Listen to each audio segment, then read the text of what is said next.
தமிழகத்தினுடைய 5.5 கோடி மக்களை பாதிக்கக்கூடிய கர்நாடகத்தினுடைய முதலமைச்சராக இருக்கிற டி.கே. சிவகுமார் அவருடைய முயற்சியிலே மேகதாது என்கின்ற இடத்திலே அந்த அணையை கட்டக்கூடாது என்கின்ற ஒரு பெரும் முயற்சியோடு பாட்டாளி மக்கள் கட்சியினுடைய தலைவர் மதிப்பிற்குரிய மருத்துவர் சின்னையா அவர்களுடைய தலைமையிலே இன்றைய காலை 10 மணி அளவிலே நமது மாவட்டத்தினுடைய எல்லையாக இருக்கிற பிலிகுண்டு என்கின்ற இடத்திலே இருந்து இந்த நடைபயணம் 4 நாட்களாக நடைபெற்று இறுதியாக பூம்புகாரிலே நடைபெற இருக்கிறது.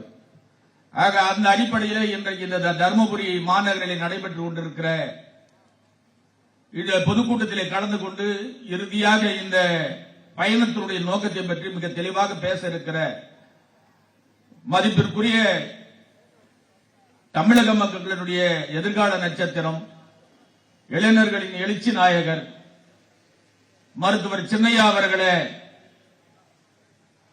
தருமபுரி சட்டமன்ற உறுப்பினர் பசுமத்தாயத்தினுடைய தலைவர் மதிப்பிற்குரிய சௌமியா அன்புமணி அவர்களே, பாட்டாளி மக்கள் கட்சியினுடைய பொதுச் செயலாளர் வடிவேல் ராவணன் அவர்களே, தமிழ்நாடு உழவர் பேர் இயக்கத்தினுடைய தலைவர் அருமை சகோதரர் கோ ஆலயமணி அவர்களே, இந்த நிகழ்ச்சியை ஒருங்கிணைத்து நடத்தி கொண்டிருக்கிற நமது தலைமை நிலைய செயலாளர் மதிப்புக்குரிய செல்வகுமார் அவர்களே, மேடையிலே அமர்ந்திருக்கக்கூடிய முன்னாள் நாடாளுமன்ற சட்டமன்ற உறுப்பினர்களே, கட்சியினுடைய அனைத்து நிலை பொறுப்பாளர்களே, விவசாய பெருங்குடி மக்களே, ஊடகவியாளர்களே, காவல்துறை சார்ந்த அருமை நண்பர்களே,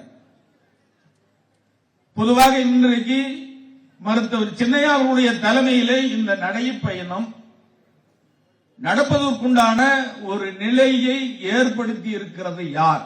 ஃபர்ஸ்ட் நம்ம அதை ஆய்வு பண்ணுவோம். டி.கே. சிவகுமார், அதாவது கர்நாடகத்தினுடைய முதலமைச்சர் அவர்கள் முயற்சி மேகதாது என்கின்ற இடத்திலே ஒரு அணையை கட்டுகிறேன் என்கின்ற முயற்சி, அவருக்கு அந்த துணிச்சல் எங்கிருந்து வருகிறது, எப்படி வருகிறது? இந்தியாவிலே இருக்கக்கூடிய ஒரு மாநிலம் தமிழ்நாடு. ஒரு மாநிலத்துடைய உரிமை என்ன என்று வரையறுக்கப்பட்டு அந்த மாநிலத்தினுடைய உரிமை பாதிக்காத அளவில் பாதுகாக்க வேண்டிய மிகப்பெரிய பொறுப்பு யாரிடம் இருக்கிறது? மத்திய அரசாங்கத்திடம் இருக்கிறது. அதற்கு அடுத்தபடியாக அதை மீறி செல்லுகின்ற போது உச்சநீதிமன்றம் தீர்ப்பு இருக்கிறது. மத்திய அரசாங்கம் அமைத்திருக்கக்கூடிய காவிரி நடுவர் நீதிமன்றம் இருக்கிறது, நடுவர் மன்றம் இருக்கிறது. இதையெல்லாம் தாண்டி ஒரு மாநிலத்துடைய முதலமைச்சர் ஒரு மாநிலத்திற்கு ஒரு 5.5 கோடி மக்களுக்கு செல்ல வேண்டிய ஒரு நதிநீரை தடுக்கிறார்கள் என்று சொன்னால் எந்த வகையில் இது சட்டத்தின் அடிப்படையில், ஜனநாயகத்தின் அடிப்படையில் அவருக்கு அந்த துணிச்சல் வருகிறது?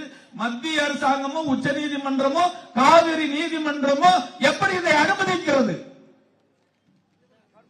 எங்களது தருமபுரி சட்டமன்ற உறுப்பினர் அவர்கள் ஒகேனக்கல் கூட்டத்திலே பெண்ணாகர கூட்டத்தில் வந்து அருமையா ஒரு துணிச்சலான அந்த வார்த்தையை பயன்படுத்தினார். நான் கூட வரும்போது பொதுச்செயலாளர்கிட்ட பேசுறேன். இனப்படுகொலை மிக துணிச்சலா தைரியம், அதாவது வீரமங்கை அப்படின்னு சொல்றதுக்கு இந்த வார்த்தையை இன்றைக்கு கர்நாடக அரசு செய்கின்ற முயற்சி என்பது, அதை துணை போகின்றது மத்திய மாநில யாராக இருந்தாலும் இனப்படுகொலைக்கு துணை போவது. நான் கேட்கிறேன், பாகிஸ்தான்ல 4 தீவிரவாதி வந்து காஷ்மீர்ல உள்ளது வந்து 10 பேரை சுட்டு தள்ளிட்டாங்களே, அவனை தீவிரவாதம் சொல்றோம்ல.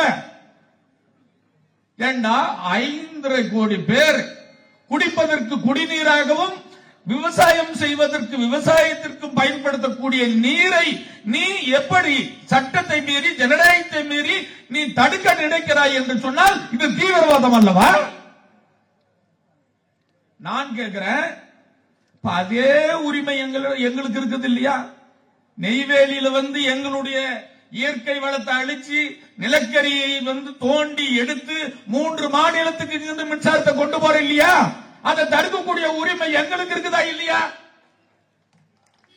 இப்படி பேசியதற்கு நம்ம கட்சியுடைய பொதுச் செயலாளர் மேல ஒரு வழக்கு இருக்கு.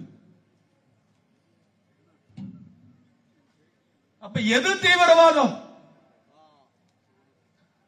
நாங்கள் அப்படி கட்டுவோம், தமிழ்நாட்டு மக்களை வஞ்சிப்போம் அப்படின்னு சொன்னா நான் சொல்றேன், நீ என் மேல தீவிரவாதி முத்திரை குத்தினாலும் ஒரு வீரப்பன் இல்ல. நாங்க இந்த 5 கோடி மக்களை பாதுகாக்க 1000 வீரப்பனாக நாங்கள் மாறுவதற்கு தயாராக இருக்கிறோம். தமிழனுடைய வரலாறு நீ புரட்டி பார்த்தீங்கன்னா தெரியும். அது இந்த பாட்டாளி மக்களை பற்றி நீங்க வரலாறு திரும்பி பார்த்தா தெரியும். வீரப்பனாக இருக்கட்டும், நம்ம கட்சியில இருந்த மாவீரன் ஜெய குருவா இருக்கட்டும், மலையூர் மம்முட்டியான்ல இருந்து நீங்க பல பேர் தெரியும். எங்களை தாண்டி ஒரு யூனிட் மின்சாரம் கூட கர்நாடகத்துக்கு போகாது.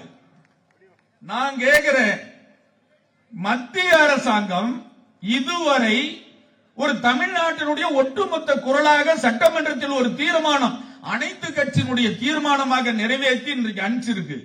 இதனுடைய மத்திய அரசாங்கத்தினுடைய பதில் என்ன? ஏன் மௌனம் காக்குறீங்க? கர்நாடகத்தினுடைய முதலமைச்சர் அவர்களே, நீங்க எடுத்துக்கிற முயற்சி தவறானது, உச்சநீதிமன்றத்தின் தீர்ப்புக்கு எதிரானது. சொல்லணுமா இல்லையா?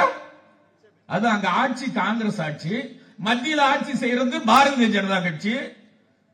ஆக நீங்க பாத்தீங்கன்னா இந்த காவிரி நீர் பிரச்சனையில் பாரதிய ஜனதா கட்சியும் காங்கிரசும் பாத்தீங்கன்னா எப்பொழுதும் கர்நாடகத்திற்கு ஆதரவாக தான் இருந்து கொண்டிருக்கிறது.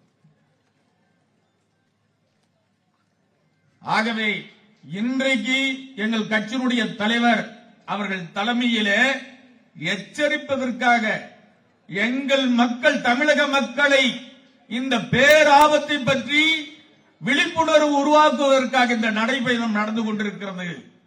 காலையிலே கூட எங்கள் துவக்க கூட்டத்திலே கலந்து கொண்ட அனைத்து விவசாய சங்க தலைவர்களும் சொன்னார்கள், வருங்காலத்தில் இதற்கு எந்த விதமான போராட்டமாக இருந்தாலும் ஒட்டுமொத்த விவசாய பெருங்குடி மக்களும் பாட்டாளி மக்கள் கட்சியினுடைய தலைவர் மருத்துவர் அன்புமணி ராமதாஸ் ஐயா அவர்கள் பின்னாலே நாங்கள் நிற்பதற்கு தயாராக இருக்கிறோம் என்று சொல்லி எல்லாரும் பேசிவிட்டு சென்றிருக்கிறார்கள். ஆகவே அந்த நிலைக்கு தமிழ்நாட்டு மக்களை நீங்கள் தள்ளிவிடக் கூடாது என்பதை இந்த மத்திய அரசாங்கத்திற்கும் இந்த நேரத்தில் தெரிவித்துக் கொண்டு இந்த வாய்ப்பினை ஏற்பி கொடுத்த தலைவர் அவர்களுக்கும், அதே போல வருங்காலத்திலே இதற்கான முயற்சியை எந்த நிலை வந்தாலும் அனைத்தும் நாம் தர்மபுரி, காரணம் என்னன்னா மற்றவங்க எல்லாம் பாசனத்துக்கு எதிர்பார்க்கிறாங்க, நாம குடிக்கிறதுக்கே தண்ணி கிடையாது. இப்ப வந்துகிட்டு இந்த தண்ணியில இப்ப குடி தண்ணீர்ல இப்ப பாத்தீங்கன்னா 50% கூட தண்ணி வரதில்லை. ஆகவே குடி தண்ணீருக்கு இன்றைக்கு நாம் பஞ்சமாக இருந்துட்டு இருக்கிறோம். ஆகவே இந்த முயற்சி என்பது வெற்றிகரமாக நடைபெற வேண்டும், இந்த போராட்டம் தொடர வேண்டும் என்பதை இந்த நேரத்தில் கேட்டுக்கொண்டு தமிழ்நாடு உழவர் பேரவையின் சார்பில் நன்றியை தெரிவித்துக் கொள்கிறேன். நன்றி, வணக்கம்.